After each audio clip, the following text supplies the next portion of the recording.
So, from hat designers to the people who design fantasy worlds. Marty Jobson has the story of one man who was determined to bring his futuristic fantasies to life.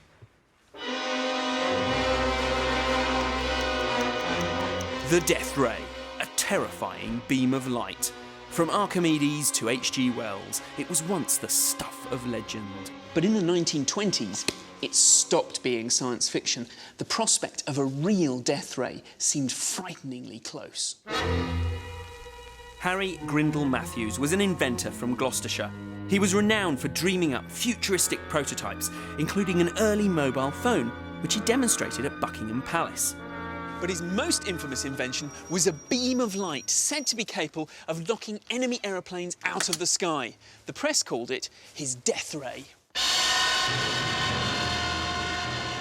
This remarkable footage has never been seen on television before. It shows Matthews testing his death ray, which he claimed could kill rats, detonate gunpowder and stop an engine, all from 60 feet away. After the stalemate of World War I, the press hoped this sensational new weapon would give Britain the edge.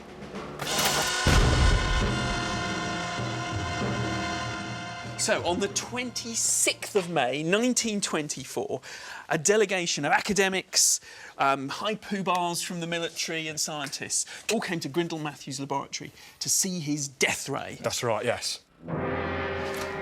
Right. So, here it is. This is my contraption. Wow. This is my death ray. Brilliant. And it's pointing over there at that petrol motor that we're going to knock out. Of course, this is just a mock-up of Matthews' experiment. I never thought a waste paper basket could look quite so sinister, Marty. Talk me through it. So, what is it we've made here? At the bottom here, that would have been the electrical generator. And what's in here, then? So in here, you've got a source of ultraviolet light. Right, so you get to be Grindell Matthews. Brilliant. So I get to fire the contraption. Yes, you get the dirty lab coat. Got it on, it fits. That looks good. So 3, 2, 1, fire. And it goes off. Brilliant. And the generals on that day witnessed that.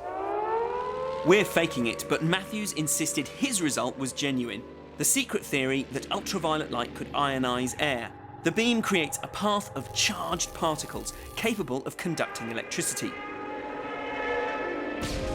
But the War Office suspected he used a hidden cable.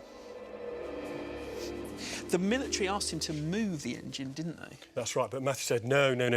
He wasn't going to move it. But I guess that would have made him look a bit dodgy, wouldn't Yes, it? it would make you look a bit dodgy. Was he faking it? He was. I don't think it was faking it at all. It was new technology. It was Matthew just spent weeks getting the ultraviolet light focused really precisely onto this running engine, so any movement in that would undermine the demonstration. The hype surrounding Matthews rocketed with the release of a film suggesting a huge death ray could annihilate an entire city. But to the public's dismay, the War Office rejected it. I've come to Cardiff University to see if they made the right decision.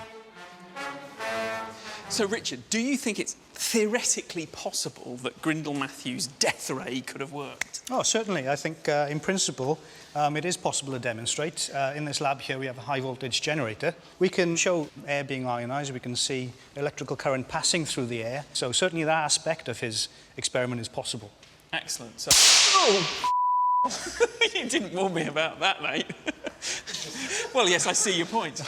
It's perfectly possible, then, to create a big, fat spark of ionised air. Yeah. But is it possible to ionise air with light? Because that's the key to Grindell Matthews' machine, isn't it? Absolutely. His death ray. I'll show you now. Right. Fire laser. There you go. Where?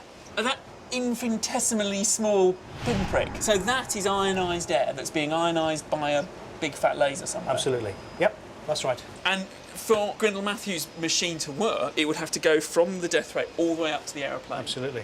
Long way. A lot of power. Heck of a lot of power. For example, about 5 metres of air, you would need 1.4 million lasers of this sort of size. To reach a plane, you need a laser the size of a small town. The notion of using light as a weapon was overtaken by other innovations, and the death ray never became a reality. Matthews died in 1941. His insistence on secrecy means we'll never know whether he was a master showman or a visionary genius.